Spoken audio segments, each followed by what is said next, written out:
Selamat pagi sahabat Kristus yang setia. Mari kita awali perjalanan hidup kita hari ini dengan doa pagi bersama Pendeta Agus Wianto.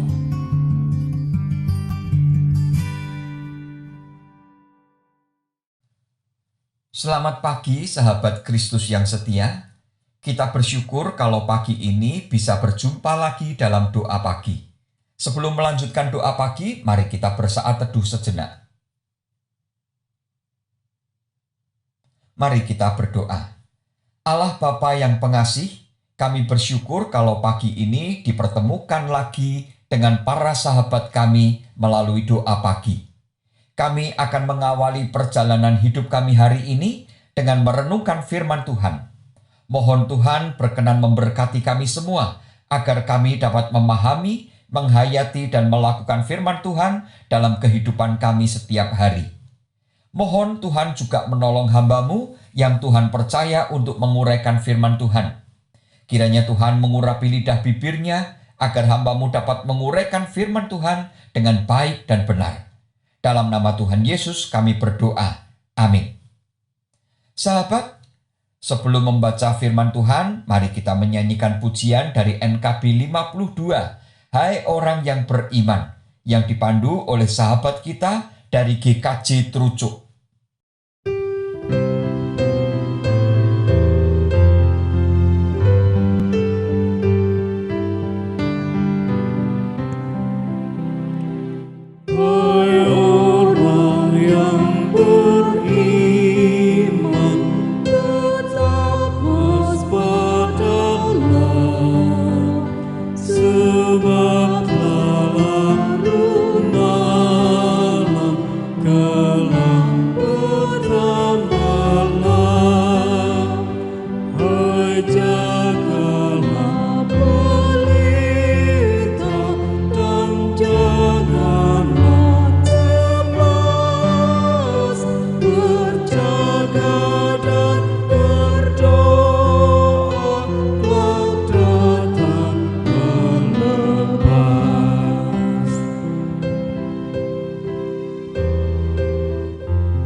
Kau yang dinanti-nanti, ya Yesus datanglah.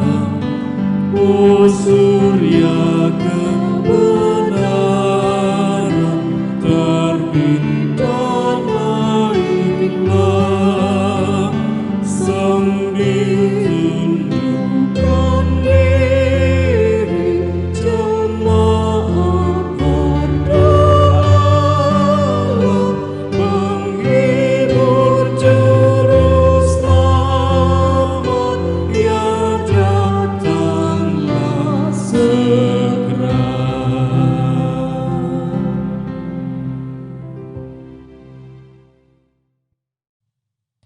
Sahabat, mari kita membaca firman Tuhan dari 2 Petrus 3 ayat 9-11. Firman Tuhan mengatakan demikian. Tuhan tidak lalai menepati janjinya, sekalipun ada orang yang menganggapnya sebagai kelalaian. Tetapi ia sabar terhadap kamu, karena ia menghendaki supaya jangan ada yang binasa, melainkan supaya semua orang berbalik dan bertobat. Tetapi hari Tuhan akan tiba seperti pencuri. Pada hari itu, langit akan lenyap dengan gemuruh yang dahsyat, dan unsur-unsur dunia akan hangus dalam nyala api, dan bumi dan segala yang ada di atasnya akan hilang lenyap. Jadi, jika segala sesuatu ini akan hancur secara demikian, betapa suci dan salehnya kamu harus hidup.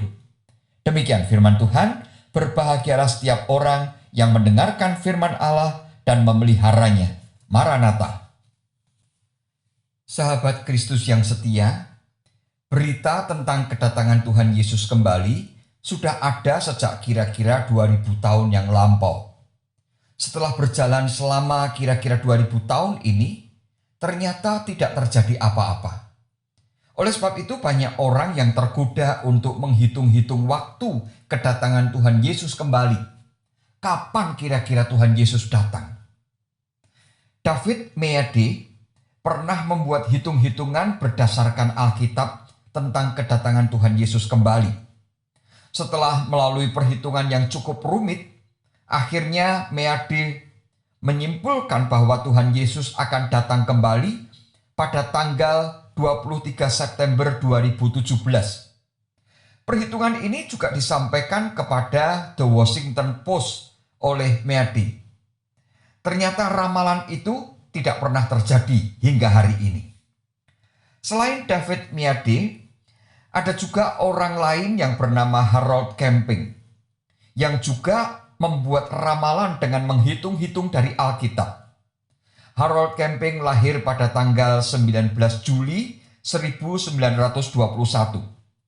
Camping menerbitkan buku yang mengatakan bahwa hari kiamat akan terjadi pada tanggal 8 September 1994. Namun ternyata ramalan itu tidak pernah terjadi. Ketika Camping ditanya mengenai ramalannya, Camping mengatakan bahwa perhitungannya itu keliru. Karena itu Camping membuat perhitungan baru, yaitu Tuhan Yesus akan datang kembali pada tanggal 21 Mei 2011. Ternyata ramalan itu juga tidak pernah terjadi hingga hari ini. Sahabat, selain dua nama itu, masih ada cukup banyak nama lain yang berusaha membuat ramalan. Dan hingga hari ini, semua ramalan itu tidak ada satupun yang terjadi. Sahabat, Tuhan Yesus sendiri pernah bersabda bahwa tidak ada seorang pun yang tahu tentang kedatangan Tuhan Yesus kembali. Malaikat tidak tahu, Tuhan Yesus tidak tahu, hanya Bapa yang tahu. Jadi, mengapa banyak orang yang berupaya untuk meramalkan? Dan banyak orang juga yang mempercayai dengan ramalan-ramalan itu. Hingga ada yang sampai menjual harta bendanya, dan ternyata tidak ada satupun ramalan yang terjadi. Sahabat, menurut Rasul Petrus, kalau Tuhan Yesus masih belum datang hingga hari ini, itu karena Tuhan Yesus masih sabar menunggu umat manusia untuk bertobat. Karena Tuhan Yesus tidak ingin ada umat manusia yang binasa karena dosanya. Ini berarti kita semua yang mendengar renungan ini diingatkan kembali bahwa kita semua masih diberi kesempatan. Masih ada kesempatan buat kita semua, buat saya dan buat sahabat semua. Mari kita segera bertobat. Mari kita segera berbalik kepada Tuhan Yesus. Mari kita bertumbuh dalam iman dan menguatkan iman kita, supaya kita semakin percaya, kita memiliki iman yang semakin besar, iman yang semakin kuat, iman yang semakin setia. Mumpung masih ada kesempatan, mumpung Tuhan Yesus masih sabar menunggu pertobatan kita. Mengapa kita harus segera bertobat? Karena firman Tuhan mengatakan bahwa hari Tuhan itu akan datang seperti pencuri. Kedatangan Tuhan Yesus itu akan mendadak. Tidak ada pemberitahuan apapun. Maka kita harus bersiap-siap sejak sekarang. Sahabat, firman Tuhan mengingatkan kita bahwa pada hari Tuhan itu langit akan lenyap dengan gemuruh yang dahsyat dan unsur-unsur dunia akan hangus dalam nyala api. Dan bumi dan segala yang ada di atasnya akan hilang lenyap. Kalau demikian akan terjadi seperti itu, bagaimanakah kita bisa lolos dan kita bisa selamat? Firman Tuhan mengingatkan kita begini.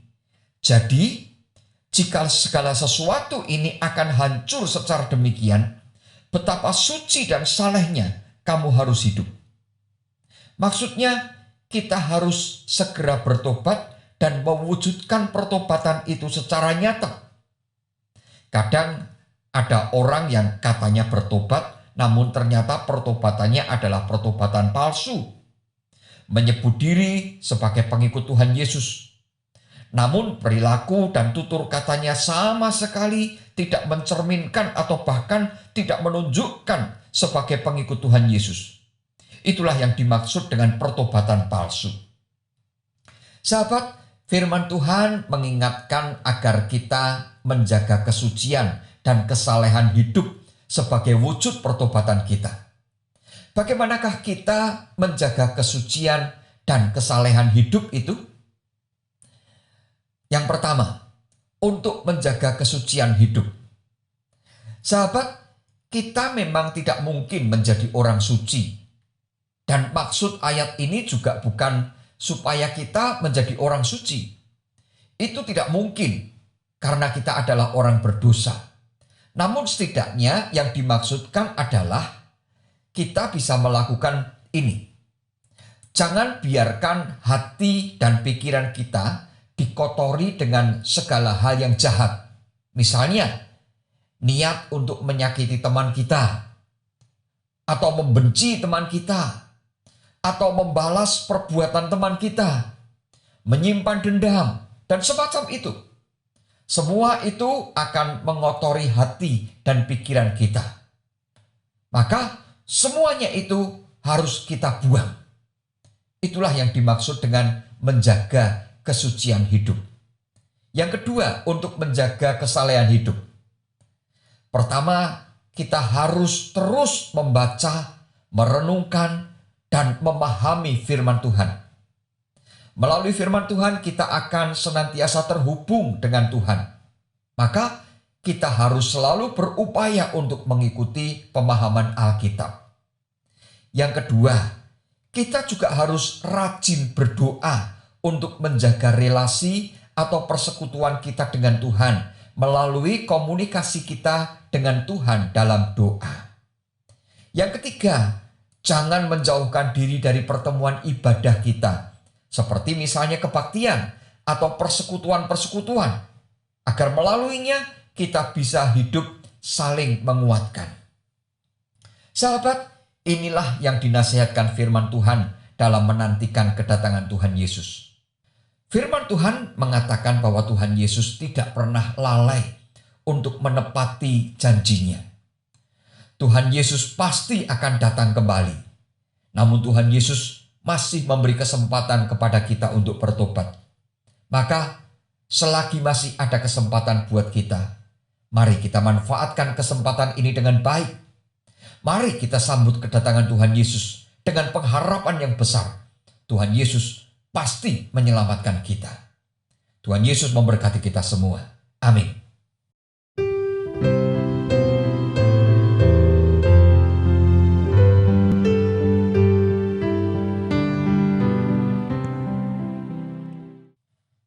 Sahabat, mari kita menaikkan doa syafaat. Bapa Surgawi, terima kasih atas firman Tuhan yang telah mengingatkan kami tentang kedatangan Tuhan Yesus kembali. Dan apa yang harus kami persiapkan ketika kami menyambut kedatangan Tuhan Yesus kembali. Kiranya Tuhan berkenan menolong kami untuk mempersiapkan diri dengan baik. Ya Tuhan, perkenankan kami memohon kepada Tuhan untuk bangsa dan negara kami, Indonesia, yang saat ini sedang mempersiapkan diri untuk melaksanakan pemilihan umum. Tuhan, dengan adanya beberapa kandidat calon presiden dan wakil presiden, pemilu ini sangat berpotensi terjadi perpecahan. Kami mohon pertolongan Tuhan. Kiranya Tuhan berkenan memberikan hikmat kepada seluruh rakyat Indonesia, agar kami semua lebih mengutamakan persatuan dan kesatuan NKRI, sehingga kami dapat menjadi warga negara yang bijaksana, sehingga tidak terjadi perpecahan di tengah kehidupan bangsa Indonesia. Tuhan, kami mengingat panitia Natal yang sedang mempersiapkan acara Natal. Mohon Tuhan beri kemampuan, kreativitas, kekompakan, agar panitia Natal dapat mempersiapkan seluruh rangkaian acara Natal dengan baik. Sehingga acara Natal nanti dapat membangun kehidupan iman umat-Mu. Ya Tuhan, kami juga memohon kemurahan Tuhan untuk kehidupan kami semua. Mohon Tuhan memberkati kesehatan kami, keluarga kami, pekerjaan kami, studi kami, dan pelayanan kami. Kiranya Tuhan berkenan melimpahkan berkat rezeki untuk mencukupi semua kebutuhan hidup kami. Terima kasih Tuhan, dalam nama Tuhan Yesus kami berdoa. Amin. Kasih Tuhan mengiringimu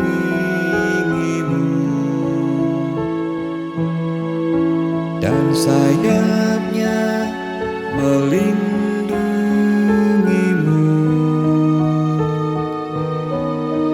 Tangan Tuhan pegang di dalam hidupmu. Majulah dalam terang kasih-Nya.